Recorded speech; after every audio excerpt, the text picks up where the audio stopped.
여러분 시계 광고하는 사진들 혹시 본 적 있으신가요? 아마 대부분 뭐 시계 광고를 보시긴 했어도 그렇게 주의 깊게 보지는 않으셨을 거예요. 한번 제가 보여드리겠습니다. 한번 보여주시겠어요? 네.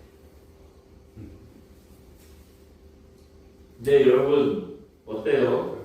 벽시계, 손목시계, 비싼 시계, 싼 시계 다 시계들인데요.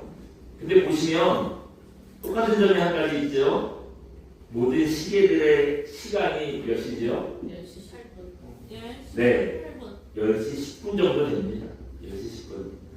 뭐 저 사진들뿐 아니에요. 100%라고 제가 장담할 수 없지만 대부분의 시계 광고들은요 저렇게 시간을 10시 10분에 가리키고 있대요. 이게 뭐 그냥 어쩌다 보니 10시 10분을 맞춰놓은 게 아니라 아주 계획적인 전략에 의해서 10시 10분에 맞춰놓은 거라고 합니다. 그래서요 저거를 얘기하는 이름도 있대요. 한번 잠깐 보여주실래요? 저 뭐라 그러냐면 10 past 10 법칙이라고 그러는데요. 뜻은 시간이 10시 10분이었잖아요. 아마 뭐 10시를 지나서 10분 뭐 그런 뜻인 것 같아요. 그런 의미로 얘기할 것 같아요. 이렇게 시계 광고의 시계들이 10시 10분을 가리키는 이유가 있답니다. 첫 번째는 뭐냐면 여러분 10시 10분 보면 어떻죠? 오른쪽으로도 2칸, 왼쪽으로도 2칸. 네, 이렇게 해서 양쪽으로 각이 120도인데 이 양쪽으로 균형이 잘 맞아서요. 보기에도 제일 안정돼 보이고 편안한 느낌을 준다는 거예요. 그래서 사람들이 시계를 보기 편하게 봐라. 그래서 10시 10분에 시간을 맞춰놓은 거예요. 두 번째 이유가 더 커요. 두 번째 이유는 뭐냐면 저렇게 시계 바늘이 양쪽으로 이렇게 벌리고 있으면 그 시계의 상표를 떠받치고 있는 것 같잖아요. 네. 그래서 여러분 보시면 어때요? 요 카시오 상표를 딱 얘가 바늘이 떠받치고 있는 것 같고 여기 세이코 이 상표도 얘가 떠받치고 있는 것 같고 뭐 이런 시계들도 다 비싼 시계들인데요. 얘들이 다 마찬가지예요. 뭐 싸건 비싸건 시계 상표들은 다 그렇게 떠받들어지고 있잖아요. 저 광고를 보는 순간 이 시계가 메이커가 뭔지 이게 어디 시계인지가 눈에 확 들어오더라는 거예요. 그러니까 바로 이런 이유 때문에 10 past 10, 10시 10분을 가리키게 맞춰놨다는 거예요. 여러분 이렇게 10시 10분의 바늘이 시계를 가장 빛나게 해주는 것처럼 오늘 우리가 본문을 읽었는데요. 오늘 본문의 세례 요한도 시계의 10시 10분 같은 인생이었다는 것을 우리가 볼 수가 있어요. 무슨 말이냐면 세례 요한의 여러분 인생은요. 예수님을 가장 빛나게 해주는 인생이었다는 겁니다. 그래서 우리가 오늘 본문을 통해서 세례 요한이 어떻게 예수님을 빛나게 해주는 인생이었냐 이 점을 좀 잠시 생각해 보도록 하겠습니다. 뭐 여러 차례 말씀드렸는데요. 성경에 보면 같은 이름이 여러 명 나와요. 근데 요한 하면은 우리가 대표적인 사람은 두 사람이잖아요. 첫 번째는 그 예수님의 제자였던 사도 요한입니다. 사도 요한이 예수님 당시에 예수님의 제자가 될 때에는 다른 제자들 중에서는 제일 어렸대요. 뭐 다른 제자들은 결혼도 하고 뭐 중년이기도 하고 어떤 사람들은 예수님보다 더 나이가 많기도 하고 막 그랬는데 세례 요한은 10대 후반이었대요. 거의 애죠, 애. 그래서 그 제자들 사이에서도요 막내라고 늘 사랑을 받고 그리고 뭐 좀 불편하고 어려운 게 있으면 예수님한테 네가 물어봐. 네가 막내니까 네가 물어봐. 나 떡이기도 하고 이런 일들도 있었죠. 그러기도 하고 세례 요한은요. 다른 사도들은 다 순교를 당했는데 세례 요한은 끝까지 자기의 신앙을 다하고 뭐 그렇게 돌아가셨습니다. 물론 그렇다고 해서 그 인생이 편하지는 않았어요. 여러 가지 고난과 고초를 다 겪었는데 마지막까지 남아서 그 고난을 견디고 교회를 이끌었던 사도가 바로 사도 요한이었습니다. 사도 요한이 그런 인생 살았고요. 두 번째로 대표적인 요한은 아마 오늘 본문에 나오는 세례 요한일 것입니다. 세례 요한을 여러분 왜 세례 요한이라고 부르겠어요? 세례를 주는 사람입니다. 뭐 다른 일들도 뭐 세례 요한을 좀 살펴보려면 기억해야 될 사실들이 많은데 제일 중요한 건 요단강에서요 사람들에게 세례를 베풀었기 때문에 그 요한을 사람들이 세례 요한이다 이렇게 구별을 해서 부르고 있다는 걸 우리가 볼 수 있습니다. 이런 세례 요한이 어떻게 예수님을 빛나게 했다니까 우리가 살펴보면요. 한번 잠깐 보여주시겠어요? 네. 같이 한번 읽어볼까요? 예수님을 빛내기 위해서 외치는 소리의 역할에 충성했습니다. 예, 이게 세례 요한이었다는 거예요. 예수님을 빛나게 해드리기 위해서 세례 요한이 자기 어떤 역할에 충성했대요? 외치는 소리의 역할에 충성했다는 거예요. 세례 요한은요 여러 가지로 출세할 그 기회를 탁월한 사람이었어요. 어떻게 열심히 살다 보니까 출세할 기회를 얻은 게 아니라 이미 태어날 때부터요 세례 요한은 출세가 보장된 사람이었어요. 요즘에 이런 걸 뭐라 그러죠? 금수저를 물고 태어났다 그러잖아요. 세례 요한이 딱 그런 사람이었다는 거예요. 어떤 점에서 그러냐 한번 보여주시겠어요? 네. 본가가 무슨 집안이래요? 제사장. 외가는 또 무슨 집안이래요? 아론의 후손. 예. 당시 이스라엘은 유대교라는 종교 사회입니다. 여러분 종교 사회에서 제일 상류층이 누구겠어요? 제사장. 우리나라도 종교 사회면 제가 그래도 조금 더 배우를 좀 많은 텐데, 예. 이 당시 유대교라는 종교 중심의 사회다 보니 제사를 주관하는 제사장이요 최고의 상류층이었다는 거예요. 그런데 그러면 그 최고의 상류층인 제사장은 어떻게 되느냐? 사법고시를 보는 것처럼 시험을 잘 봐야 되느냐? 아니면 뭐 돈을 많이 주고 그 자리를 사야 되냐?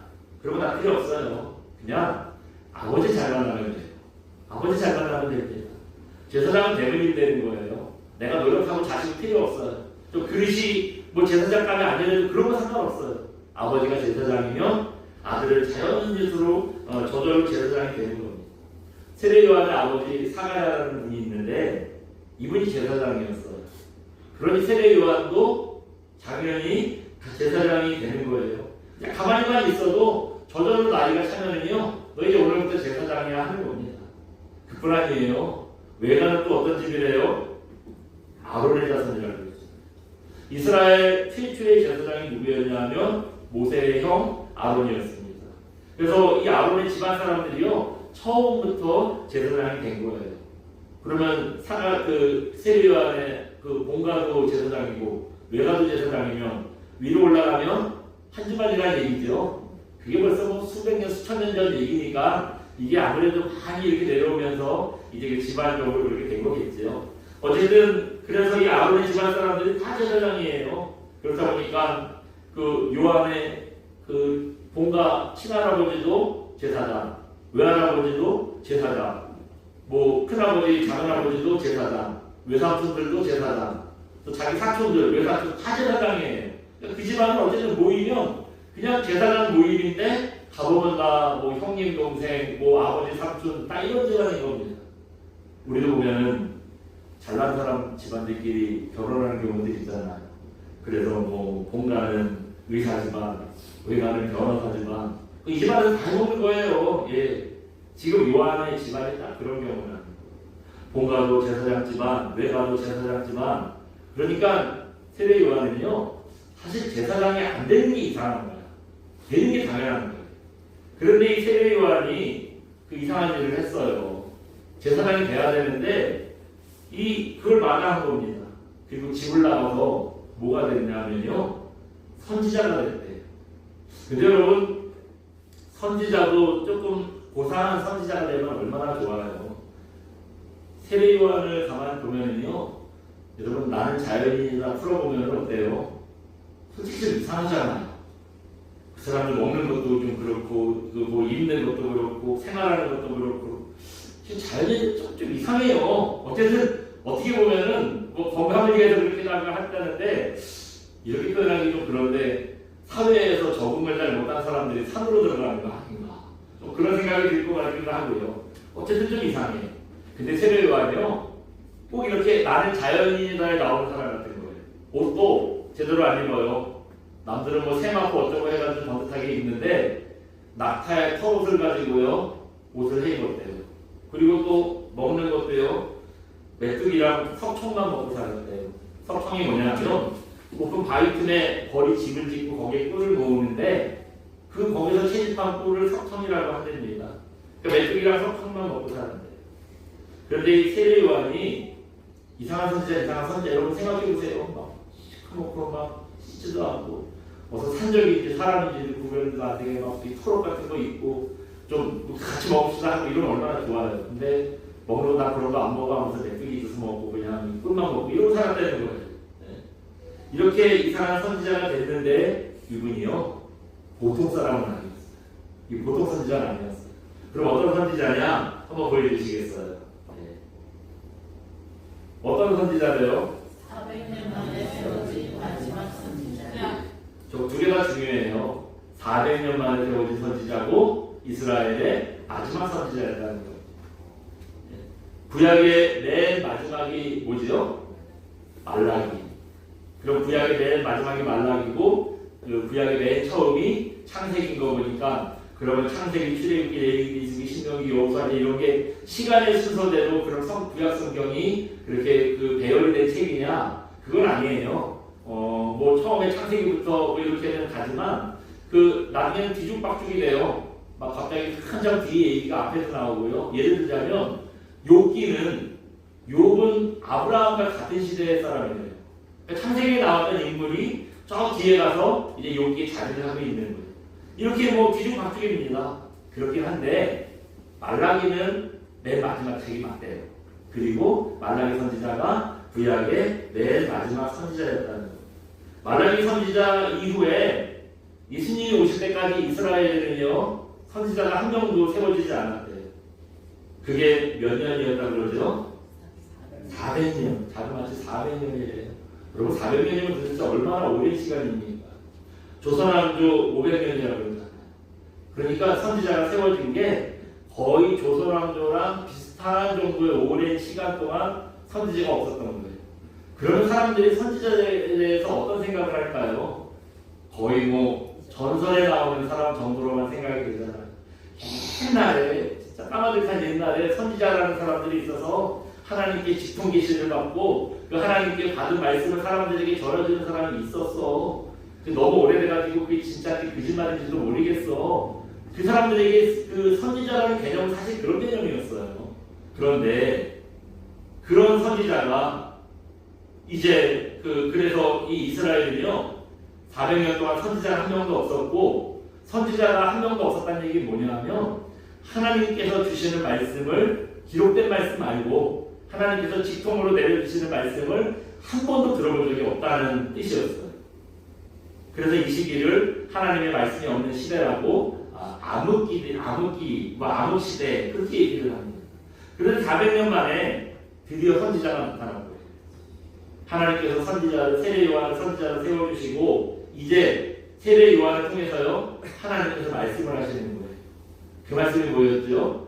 회개하라. 하나님 나라가 가까워 왔다. 세례 요한이 자기가 다 생각해보고 세상 돌아가는 꼴을 보니까 어이구 답답해 해가지고 그렇게 얘기한 게 아니라 하나님이 그 말씀 주신 거예요. 그 말씀을 받아서 그대로 전한 겁니다. 근데 그러니 여러분 이 사람들이 세례 요한을 얼마나 따랐겠어요. 드디어 말로만 듣고 구약 성경에 써있던 그 선지자라는 분이 우리에게 진짜 온 거잖아요. 400년 만에 온 거잖아요. 그 얼마나 이 사람 따랐겠어요. 근데 가만히 보니까 세례 요한에게 거기서 끝나지 않습니다. 이게 꼭 그냥 선지자가 아니라 꼭 하나님께서 앞으로 너희에게 보내주실 것이다 하는 메시아 같은 거예요. 옷차림도 그렇고 하는 짓도 좀 기괴하고 근데 그러면서도 신실하고 하나님의 말씀을 직통으로 받아서 계시를 해주고 뭐 이러니까 그 하나님께서 보내주시는 메시아 같은 거예요. 그래서 우리가 오늘 보면 이거 내용 중에 보면 제사장들과 레위인들이 요한에게 사람 보내가지고 뭐라 그래요? 당신 누굽니까? 물어보잖아요. 그러니까 그 얘기는 뭐냐면 혹시 하나님께서 보내주시는 메시아가 당신입니까? 이렇게 물어보는 거죠. 그때 세례 요한이 뭐라고 그럽니까? 나는 그리스도가 아니래요. 그렇다고 엘리야가 환생한 것도 아니래요. 그럼 도대체 세례 요한이 본인을 누구라고 하느냐? 우리 오늘 보면 23절 한번 읽어볼까요? 마지막 23절입니다. 같이 봅니다. 시작. 이르되 나는 선지자 이사야의 말과 같이 주의 이름을 복게 하라고 광야에서 외치는 자의 소리가 아니라. 아멘. 세례 요한이 자기를 누구라고 얘기했냐면요, 주의 길을 곧게 하라고 광야에서 외치는 소리였다는 거예요. 여기서 주의 길을 곧게 하라는 건 무슨 뜻이냐면 예수님 맞이할 준비를 하라는 겁니다. 이제 너네들 그 약속하신 메시아가 오실 텐데 이제 그분 오실 맞을 준비를 해야 돼 라고 외치는 소리였다는 거예요. 그러니까 하나님께서 보내주신 메시아가 오실 것이야, 그분이 예수님이야, 이렇게 외치고 다니는 게 세례 요한의 역할이었다는 거예요. 사람들은 다 세례 요한이 빛나길 바랬어요.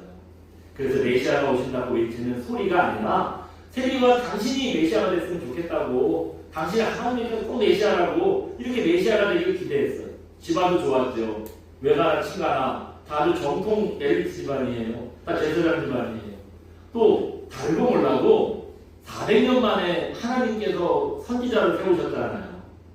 이런 조건을 보면은 세례 요한은 자기들이 생각할 때 그냥 선지자를 먹을 사람이 아닌 거예요. 이 사람 메시아 되면 딱 맞을 것 같은 거예요. 자격이 충분한 겁니다.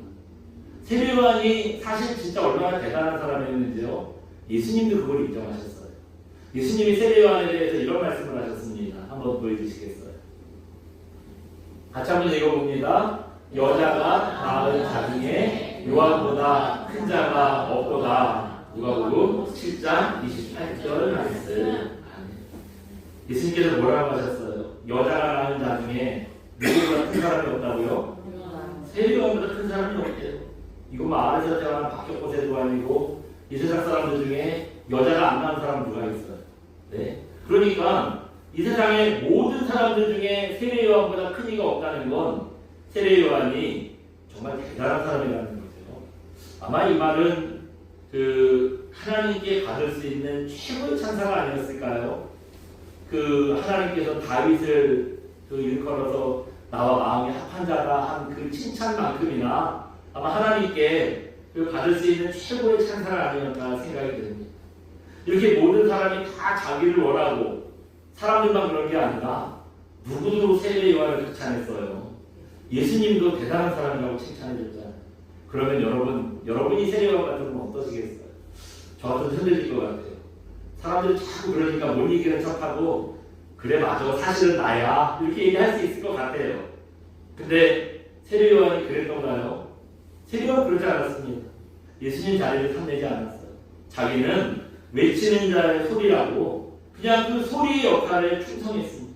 심지어 어느 정도로 자기를 내려놨냐면요, 뒤에 3장 30절 보시면 세례 요한이 이런 얘기를 합니다. 한번 보여주시겠어요? 같이 한번 읽어봅니다. 그는 흥하여야 하겠고 나는 쇠하여야 하리라. 요한복음 3장 30절 말씀. 마치 요한을 탄생한 엘리야처럼 아니면 아마 메시아일 거야 하고 생각하고 막 사람들이 따랐는데 이 예수님이 오셨잖아요. 예수님이 내가 메시아라고 밝히셨잖아요. 근데 사람들이 다 예수님을 따라가는 겁니다. 그걸 보고 세례 요한의 제자들이요 섭섭한 거예요. 아니 그렇게 뭐 메시아라고 그러고 뭐 대단하다고 그러고 뻑뻑 죽고 막 이러는 사람들이 이제 요한은 쳐다도 안 봐요. 다 예수님께 간 거예요. 그걸 보고 얼마나 섭섭했는지요. 사람들이 다 갔다고 막 불평을 하는 겁니다. 제자들의 그런 불평에 요한이 한 얘기가 바로 저 말씀이에요. 그게 맞대요. 예수님은 흥하셔야 되고 나는 사람들한테 잊혀져야 돼. 세례 요한이 그렇게 얘기하고 있는 겁니다. 우리 인생의 주인공은 예수님이시고 우리는 예수님을 빛내게 하는 조연이 된다 하는 그런 고백이죠. 여러분이 고백은요 세례 요한의 고백뿐만 아니라 우리가 추구해야 되는 진짜 신앙의 고백이 되어야 됩니다. 우리가 신앙생활 왜 하세요? 여러분 예수님 왜 믿으세요? 저도 구원받으려고 믿는다고 해요. 그게 사실이기도 하고 또 예수님을 좀 잘 부슬려서 좀 큰 집도 읊고 돈도 좀 잘 벌고 주님이 도와주셔가지고 여러분 그렇게 좀 살고 싶잖아요. 근데 진짜 우리가 추구해야 될 신앙은요 예수님 덕분의 신앙이 아니라 우리는 점점 사라지는 신앙입니다. 우리 대신 예수님을 빛나게 해드릴 신앙이 우리가 진짜 추구해야 되는 신앙입니다. 사실 우리가 이것 때문에 예수 믿는 거예요. 구원받고 뭐 이 땅에서 떡떡거리려고 잘 살려고 예수 믿는 게 아니라 우리는 사라지려고 예수를 믿는 거예요. 그리고 우리 대신 예수님을 빛나게 해드리려고 우리가 예수님을 믿어야 하는 겁니다. 실제로 이런 신앙생활이 어떤 신앙이냐 보여준 사람이 있어요. 그 사람이 누구냐 하면 모세입니다. 출애굽기 32장 32절에 보시면 모세가 하나님께 이런 요청을 했어요. 한번 다시 한번 읽으시겠습니다. 같이 한번 읽어봅니다. 출애굽기 32장 32절. 그러나 이제 그들의 죄를 사하시옵소서. 그렇지 아니하시오면 원하건대 주께서 기록하신 책에서 내 이름을 지워버려 주옵소서. 아멘. 요한이 이제 하나님께 그 하나님의 책에서 생명책 얘기하는 거예요. 생명책에서 내 이름을 지워달라고 요청을 해요. 이게 무슨 말씀이냐면 모세가 하나님께 십계명 받으려고 40일 동안 시내산에 올라가 있었죠. 그 사이에 땅 산 밑에서는 무슨 일이 일어났죠? 사람들이 금송아지 우상을 만들어 놓고요. 이게 우리를 여기까지 인도하신 하나님이라고 이름은 하나님이라고 붙였는데 우상 숭배를 하고 있는 거예요. 하나님께서 얼마나 화가 나셨는지요. 이놈들 다 죽여버린다고 막 하시는 거예요. 그때 모세가 한 말이 저 말입니다. 이스라엘 백성들 용서해 주시고 차라리 내 이름을 생명책에서 떼주세요. 그렇게 얘기하는 거예요. 얼마나 단호한 말입니까? 여러분 생명책에서 지워진다는 건 무슨 인생이 된다는 거예요? 하나님 앞에 그렇게 충성되게 쓰임받고 버려지는 인생이 된다는 얘기예요. 모세가 왜 자기를 지옥에 보내주고 이스라엘 사람들 용서해달라고 했을까요? 그 사람들 사랑해서, 그 사람들 살리기 위해서 그렇게 얘기했을까요? 그게 아니에요. 이스라엘 사람들 때문이 아니라 하나님 때문이었다는 거예요. 왜냐하면 애굽에서 노예 생활하던 이스라엘 사람들 하나님께서 여러 가지 일을 통해서 역사하시고 살려냈잖아요. 어떻게든지 이끌어냈잖아요. 그거를 하나님께서 하셨다는 거 애국 사람들도 다 알아요. 주변에 있는 나라들도 다 알아요. 그런데 그렇게 데리고 나가더니 광야에서 승리를 한다고 다 죽여버린다더라. 이거 그 사람들이 뭐라고 하겠어요? 광야에서 겨우 죽여버리려고 그렇게 어렵게 탈출을 시켰냐? 하나님을 조롱할 거 아니에요. 그러니까 세상 사람들이 하나님을 어쩌고 저쩌고 조롱하는 게 모세는 이게 용납이 안 되는 거예요. 이게 마음이 아픈 겁니다. 그것보다는 차라리 자기가 지옥을 가더라도 그렇게 안 되기를 원한다는 거예요. 그래서 내 이름을 생명책에서 지우더라도 이스라엘 사람을 살려주세요 하는 겁니다. 이게 바로 우리가 도달해야 될 신앙의 모습 아니겠어요? 하나님 앞에서 우리의 인생은요, 여러분 그렇게 중요한 인생 아니에요. 우리는 뭐 하나님 저 사랑하시죠, 아시죠, 이번에 꼭 돼야 돼요. 우리 굉장히 자기 인생을 중요하게 생각하는데 믿음의 눈이 띄어지니까 하나님 앞에서 나 하나 정도는 진짜 별게 아니더라고요. 그러니까 막 하나님 앞에 충성하려고 자기 인생 내 던지잖아요. 사람들이 내 인생이 아까워 그걸 어떻게 해요? 근데 하나님 앞에 믿음이 섰더니 그게 아무것도 아니라는 걸 아는 겁니다. 그러니까 완전히 나를 비우고 하나님만 높여드리는 거, 이게 진짜 우리가 가져야 할 신앙이라는 거예요. 과수원하시는 분들이 그런 얘기를 해요. 배나무에 하얀 벚꽃이 가득 피면 얼마나 이뻐요. 근데 과수원하시는 분들은요, 거기 꽃이 많이 피면 그거 거의 다 따버린대요. 보기는 아까운데 따야 된대요. 왜 그런가 그러죠? 이 꽃에서 배가 열리잖아요. 그러니까 한 나무에서 너무 많이 그 열매가 열리면 영양분이 없어서 이게 배가 맛도 없고요. 그 뭐 크는 것까지 요만하게 귤만하게 크고 그런데요. 그래서 이 좋은 배를 얻으려면 아깝지만 다 따버려야 된다는 거예요. 근데 우리가 신앙생활하는 걸 가만 보니까 우리가 신앙생활하는 것도 그렇더라고요. 우리는 다 갖고 싶어요. 그리고 예수님도 믿지 뭐. 예수님도 믿고 구원도 받고 주님 덕분에 세상에서도 잘 살고 뭐 다 이루고 싶어요. 사람들한테 존경도 받고 뭐 목사님도 뭐 다 알아주고 뭐 다 뭐 갖고 싶어합니다. 근데 믿음의 눈이 띄어지고 보니까 그게 우리 욕심이더라고요. 그게 우리 욕심이에요. 우리가 바른 신앙을 갖기 위해서는 이것저것 다 갖고 싶어 하는데 그거 다 내려놔야 돼요. 다 내려놓고 딱 한 가지만 붙들어야 돼요. 그게 뭐냐면 주님을 빛나게 해드리는 겁니다. 그걸 위해서 나는 조연이 되고 살아야 되는 거예요. 이게 우리가 진짜 추구해야 되는 신앙의 모습인 겁니다. 그렇기 때문에 여러분 세례요한처럼 주님의 자리를 넘보지 말고요. 오직 예수님만 빛나게 해드리는 저와 여러분 되시기 바랍니다. 철저하게 나를 비우고 주님을 세우는 그런 종의 인생 되기를 주님의 이름으로 축원드립니다. 우리 시간 함께 찬양하고 기도합니다. 나중에 기쁨되기 원하네 함께 찬양하고 기도하겠습니다.